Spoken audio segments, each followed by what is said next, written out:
ايه هي المعادلة اللي كان الاسهل للبشرية انها تستسلم قدام الكائنات الفضائية وما تفكرش حتى في حلها؟ يعني تخيل كده كائنات فضائية تيجي وانت تحاربها، اسهل ليك ان انت تحل معادلة. قبل ما اخش في الموضوع حابب اقول لكم كل سنة وانتم طيبين وعيد سعيد عليكم، ويا رب يعود عليكم الايام بخير، وكلوا فسيخ ورنجة كتير، وكمان ما تنسوش الكحك والبي 4 والحاجات دي. وبرضو الفيديو ده هو فيديو مختلف شوية، كون اني انا ما لقيتش تحديثات الفترة اللي فاتت، او يمكن يكون نزل حاجات وانا ما خدتش بالي، فقول لي تحت في التعليقات انا حابب اتكلم على ايه. بس فيديو النهارده بالفعل هو حاجه حصلت في الايام اللي فاتت دي، وحاجه تعتبر ضخمه، يعني ما لقيتش حد في الوطن العربي يتكلم عنها، فانا دايما بكلمكم الحاجات اللي ما حدش اتكلم عنها قبل كده، وده هيكون موضوعنا عشان ما اطولش عليكم. نروح بقى دلوقتي للشرح. اللي انا هتكلم عليه النهارده هي معادله جوجل قدرت انها تحلها، لان المعادله دي مش لغز مثلا من افلام الخيال العلمي، لا دي حقيقه رياضيه مستحيله، ان كان مستحيل على البشر انهم يحلوها. دلوقتي الذكاء الاصطناعي حلها وكسر هيبتها، كسر جدارها كمان. عالم الرياضيات الشهير اللي اسمه بول إيردوس قال جملة مرعبة من النوع ده من المسائل، قال لو في كائنات فضائية أقوى مننا بكتير احتلت الأرض وطلبت مننا نحسب قيمة معينة في نظرية رمزي، مش نظرية هاني رمزي، لا نظرية رمزي، وإلا هيبيدوا الكوكب، الأحسن لنا إن احنا نجمع كل طاقتنا وأسلحتنا عشان نحاربهم، بدل ما نضيع وقتنا في محاولة لحل المعادلة دي، لأننا هنفشل بكل تأكيد. وهي اسمها نظرية رمزي، أنا ما أعرفش ليه سموها كده، يمكن غالبا على اسم جده بس، ولكن هي اسمها رمزي، ما تسألنيش بقى التفاصيل ليه سموه الاسم ده. النهارده وفي منتصف مارس 2026 ديميس هاسابيس، وده مش تعويذه بقولها عليك، لا ده اسم المدير التنفيذي لديب مايند من شركه جوجل، طلع يحتفل بالانجاز العلمي والخزعبلي اللي هو اتكلم عنه النهارده، وده اللي خلينا اطلع اتكلم فيه. نموذج جديد اسمه الفا ايفول اللي قدر يحطم الارقام القياسيه في نظريه رمزي، وقلت لك ما تسالنيش مين رمزي ده، اللي بقى للعلماء سنين واقفين قدام النظريه دي، اذكى العقول البشريه مش قادرين ان هم يحلوها، فالذكاء الاصطناعي قدر يحلها. وعشان تفهم حجم الانجاز ده وليه بالفعل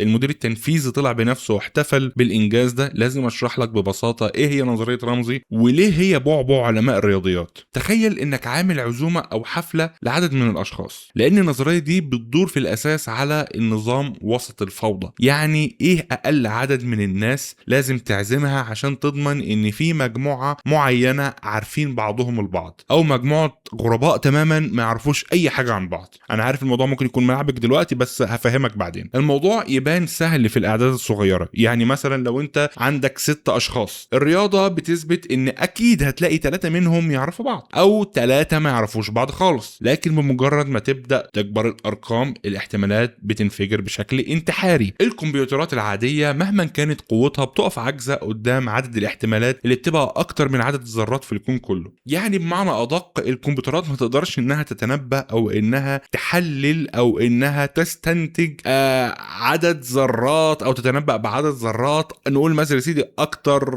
من المعتاد، مثلا نقول حوالي 100 ذره او حاجه، تمام؟ ما بالك بقى ذرات الكون كله. هنا بقى نيجي لدور البطل بتاعنا اللي هو الفا ايفول. ده مش مجرد شات بوت زي اللي انت بتتعامل معاه كل يوم، لا ده مخصص لحاجه واحده، وهم العلماء بيسموه ايفولوشنري كودينج ايجنت، يعني وكيل برمجي تطوري. وظيفته الاساسيه انه بس مش بيكتب كود، لا ده كمان بيخترع خوارزميات جديده كمان عشان يحل مشاكل البشر اللي عجزوا عنها. يعني مثلا في بعض العلماء حابين يحلوا مشكله عجزوا عنها او هتاخد معاهم سنين، لا هو مخصص ان هو يخترع خوارزميات جديده ما كانتش موجوده قبل كده، يعني عشان يقدر ان هو يحل بيها المعضله دي. النموذج ده مدعوم بقوه جيميناي الجباره، ودايما انا بحب جيميناي انها بجد سباقين وبيستخدموا جيميناي دي في حاجات خطيره. بدات رحلتها في مايو 2025، وطبعا ده انا اتكلمت عنها قبل كده في فيديوهات، لكن الطفره اللي خلت العالم كله يتكلم عنها انها حصلت في مارس اللي هو في الشهر اللي احنا فيه ده 2026، لما قدر يحسن 5 من حدود الدنيا او 5 من ارقام رمزي للحدود الدنيا دفعه واحده. ده رقم قياسي ما كانش حد يتخيله بالسرعه دي. طيب هو بيعمل كده ازاي؟ الموضوع بيتم في حلقه تكراريه عباره عن 3 خطوات. الاولى هي الاقتراح، يعني ده معناه ايه؟ بيستخدم او النموذج ده بيستخدم ذكاء جيميناي عشان يقترح اكواد وخوارزميات برمجيه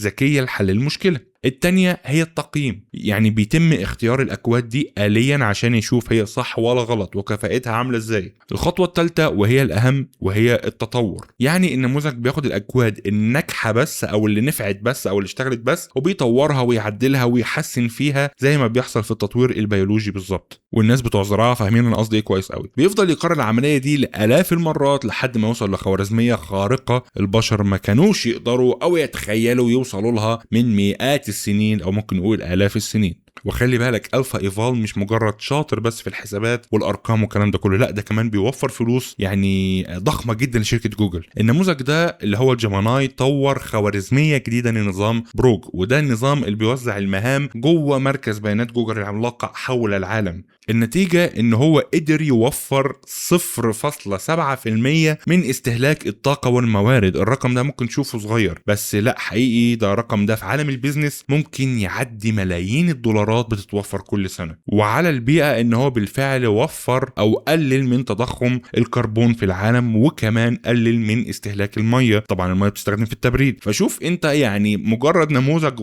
يعني اللي انت شايفه ممكن تحس ان هو بسيط، شوف وفر قد ايه على العالم. ما بالك بقى لو النموذج ده يعني استخداماته اصبحت متعدده في امور اخرى. شوف العالم هيوفر قد ايه طاقه وفلوس وميه كمان، وكمان الكربون ده اللي بيسبب برضو الاحتباس الحراري. ومش بس كده، لا ده دخل كمان في صلب تدريب الذكاء الاصطناعي نفسه. يعني حسن اجواد تقنيه معقده جدا زي الفلاش اكشن او اللي هو الكيرنل تيلينج، وده ادى لازاز سرعه تدريب النماذج الذكاء الاصطناعي بنسبه وصلت 32%. يعني النموذج الاول كان بطيء، لا ده سرعه بنسبه 32%. يعني كان بياخد ساعه، لا دلوقتي بياخد مثلا حوالي 45 دقيقه 40 دقيقه وهكذا. ومن اكتر الحاجات اللي خلت مجتمع المبرمجين بالفعل مبهورين من النموذج ده ان هو حل معضله ضرب المصفوفات اللي انا اتكلمت عنها قبل كده في فيديو فات، وده كان اول كلامنا عن اصلا النموذج ده. فعشان كده انا عملت النموذج ده يعني مره تانية، او عملت شرح ده مره تانية، لان الناس فاكرين الفيديو اللي انا اتكلمت عنه عن ضرب المصفوفات دي. في خوارزميه شهيره اسمها سترايس بقى لها اكتر من 50 سنه هي المرجع في الموضوع ده. الفا ايفول قدر يبتكر خوارزميه لضرب المصفوفات 4x4 في 48 عمليه بس. وطبعا ده للناس اللي دارسه الحوار ده فهو متفوق على كل الطرق التقليديه اللي عرفوها البشر، وانا بالفعل اتكلمت عنها في فيديو فات قبل كده. فهو موضوع طويل وصعب شرحه، تمام، ان انا اعيد شرحه مره تانية لان انا مش فاكر تفاصيله قوي. وكمان جوجل عشان تكون منصفه ما نشرتش الكلام ده كدعايه وبس، لا ده كمان نشرت ورقه بحثيه. ممكن اسيب لكم رابط الورقه البحثيه تحت في الوصف. ووفرت كمان مفكره او النتائج اللي طلعت من اللي هو جوجل على منصه اسمها جوجل كولاب، فيها كل النتائج الرياضيه عشان اي حد في العالم يقدر يشوفها ويراجعها ويتحقق من الحسابات بنفسه، ولو في حاجه غلط او في اي تلاعب او اي شيء يقدر يبلغهم او يفضحهم. فشفافيه توب التوب يعني.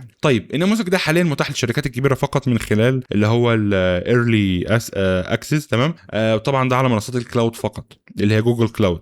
وطبعا ده معناه ان احنا داخلين على عصر جديد جدا. الذكاء الاصطناعي يعني حرفيا بقى بيحل مشاكل ممكن كانت تفضل سنين قدام العلماء، لا هو دلوقتي بقى يعني يقدر ان هو يحلها، يخترع خوارزميات جديده يقدر ان هو يحل بيها مشاكل ما. فحرفيا الذكاء الاصطناعي كل يوم بيتطور. عموما انا كده خلصت الفيديو. انا عارف الفيديو ممكن ما يكونش مهم قوي لكل الناس، بس في ناس بالفعل بتحب المواضيع دي فانا عملتها. وكمان ممكن اكون انا مشتت النهارده شويه كون ان انا خلاص بقى بكره اخر يوم رمضان ان شاء الله. يعني النهارده كنت لسه راجع من التراويح، بكره اخر يوم رمضان وان شاء الله نرجع بقى بكل طاقتنا زي الاول، لان انتوا عارفين رمضان فعلا بيبقى صعب على الواحد شويه. بس اشوفكم على خير بقى باذن الله فيديو جديد، وما تنساش تشترك في القناه وتفعل الجرس وتعمل لايك للفيديو اللي بيساعد. ومع السلامه.